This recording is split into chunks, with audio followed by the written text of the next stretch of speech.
అయింది. తెలంగాణకు, తెలంగాణ వాదానికి, తెలంగాణ ప్రజలకు టీఆర్ఎస్ తోని బీఆర్ఎస్ తోని పేగుబంధం తెగిపోయింది, రుణబంధం తెగిపోయింది, రక్తబంధం తెగిపోయింది. తెలంగాణ రాష్ట్ర సమితికి ఎప్పుడైతే బీఆర్ఎస్ సమితి అయిందో, భారత రాష్ట్ర సమితి అయిందో అప్పటి నుంచి కల్వకుంట్ల కుటుంబానికి, బీఆర్ఎస్ పార్టీకి తెలంగాణతో పేగుబంధం, రక్తబంధం, రుణబంధం ఈ మూడు తెగిపోయినాయి. కొంచెమన్నా సిగ్గుండాలి. తెలంగాణ అమరవీరుల కుటుంబాలను అవమానపరిచిన మూర్ఖుడెవరు? తెలంగాణ నిరుద్యోగ కుటుంబాలని అవహేళన మూర్ఖుడెవరు? తెలంగాణ ప్రజా సంఘాలని ఇబ్బంది పెట్టిన మూర్ఖుడెవరు? నిధులు నిధులు నియామకాలు నీళ్లు అని చెప్పి తన ఇంటికే రాచుకున్న దొంగ ఎవరు? తెలంగాణ అస్తిత్వాన్ని, తెలంగాణ నిర్మాణాన్ని, బంగారు తెలంగాణ పదాన్ని తన ఇంటికే మాత్రమే సొంతం చేసుకున్న దుర్మార్గుడు ఎవరు? అది కూడా చెప్తే చాలా చాలా బాగుంటుంది. కల్వకుంట్ల తారక రామారావు గారు తెలంగాణ వాదాన్ని, తెలంగాణ పదాన్ని, తెలంగాణ సంస్కృతిని, తెలంగాణ నానుడిని, తెలంగాణ యొక్క అవశేషాలను ఇబ్బంది పెట్టి తెలంగాణ యొక్క పదాన్ని చంపిన దుర్మార్గులు నిన్న మైకు ముందుకొచ్చి లేని మీసాలు తిప్పుతున్నారు, తొడలు కొడతా ఉన్నారు. కొట్టండి. నేను మీకు ఒక మాట చెప్తున్నా. కేటీఆర్ గారు, ముఖ్యమంత్రి గారు ఆయన పని ఆయన మంచిగా చేసుకుంటా ఉన్నాడు. మీకు అంత దుల ఉంటే గతంలో పిసిసి అధ్యక్షుడు రేవంత్ రెడ్డి గారు మళ్ళీ ఆ విశ్వరూపాన్ని చూపించకుండా జాగ్రత్త పడాల్సింది మీరే. ఒక ముఖ్యమంత్రి హోదాలో ఆయన శాంతియుతంగా, చాలా ప్రణాళికాబద్ధంగా, నిర్మాణబద్ధంగా తెలంగాణ రాష్ట్రాన్ని, తెలంగాణ ప్రజాప్రభుత్వాన్ని నడుపుతా ఉన్నాడు. నీకు చాలా దుల ఉంది. 2022 తర్వాత పిసిసి ప్రెసిడెంట్ రేవంత్ రెడ్డి గారిని మళ్ళీ చూడాలని నేను చెప్తున్నాను. కల్వకుంట్ల తారక రామారావు గారు పిసిసి అధ్యక్షుడు రేవంత్ రెడ్డి గారిని గతంలో ఉన్నటువంటి వ్యవహారంలో మీరు చూడకండి. ఆయన మళ్ళీ ఆ విశ్వరూపాన్ని ఎత్తే మీరు తట్టుకోలేరు. ముఖ్యమంత్రిగా ఆయన శాంతియుతంగా ఉన్నాడు. రాజకీయ వ్యవహారాలని, తెలంగాణ నిర్మాణాన్ని ఒక్కొక్క ఇటుక ఏడ్చి పేరు చూసుకు నిర్మిస్తూ ఉన్నాడు. ఎందుకునైనా అగ్నిపర్వతాన్ని మీరు, ఎందుకునైనా మీకు అగ్నిపర్వతం మీద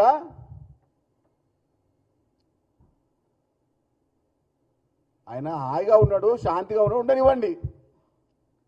రేవంత్ రెడ్డి గారు మరో అగ్నిపర్వతం అయితే అందులో మీరు మాడి మసైపోయి భస్మమైపోతారు. అది ఎన్నోసార్లు చూపించారు కదా. అధికారంలో లేనప్పుడే బీఆర్ఎస్ పార్టీ యొక్క నాయకులు ఒక లాగులు తడిచిపోయినాయి. ఆ విషయాన్ని మర్చిపోకండి. మీరు చేసుకోండి బర్త్డేలు.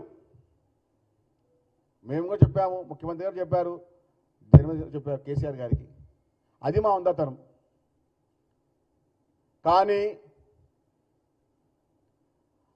తెలంగాణ అస్తిత్వాన్ని పూర్తిగా సర్వనాశం చేసిందే కల్వకుంట్ల కుటుంబం, టీఆర్ఎస్ బీఆర్ఎస్ పార్టీ. తెలంగాణ గురించి మాట్లాడే నైతిక అర్హత వాళ్ళకు లేనేలేదు. గతంలో చెప్పడం జరిగింది, ఇప్పుడు చెప్తున్నాను. తెలంగాణకు, తెలంగాణ వాదానికి బీఆర్ఎస్ పార్టీకి పేగుబంధం, రక్తబంధం, రుణబంధం తెగిపోయింది. రేవంత్ రెడ్డి గారి గురించి మాట్లాడే నైతిక అర్హత లేదు, ఆ స్థాయి కూడా లేదు. కళ్ళకుంట తారక రామారావు మీకు ఆ స్థాయి లేదు, ఆ స్థాయి భవిష్యత్తులో రాదు కూడా మీకు.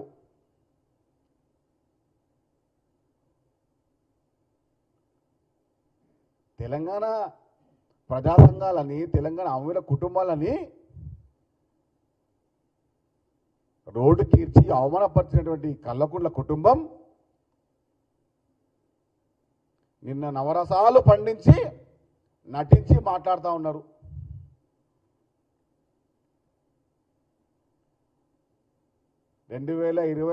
డిసెంబర్ 3 రోజు ఎన్నికల్లో ఓడిపోయినారు. ఆ తర్వాత పార్లమెంట్ ఎన్నికల్లో ఓడిపోయినారు. ఆ తర్వాత 2 బై ఎలక్షన్లో ఓడిపోయినారు. ఆ తర్వాత సర్పంచ్ ఎన్నికల్లో ఓడిపోయారు. నిన్న మున్సిపల్ ఎన్నికల్లో ఓడిపోయారు. అయినా కానీ మీ అహంకారం తగ్గుతలేదు. మీ అహంకారం తగ్గుతలేదు. అహంకారాన్ని,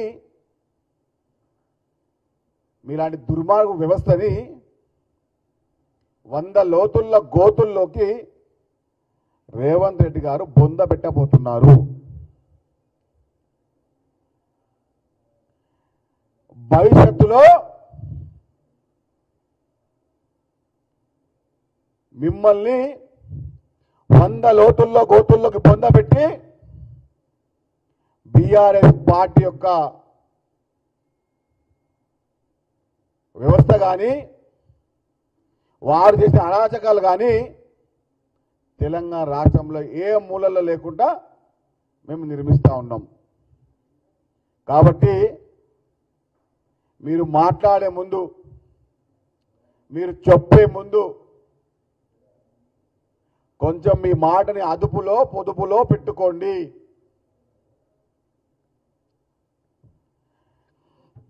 కేటీఆర్ గారు మీకు ముఖ్యమంత్రి రేవంత్ రెడ్డి గారి గురించి మాట్లాడే కనీస స్థాయి లేదు, కనీస అర్హత లేదు.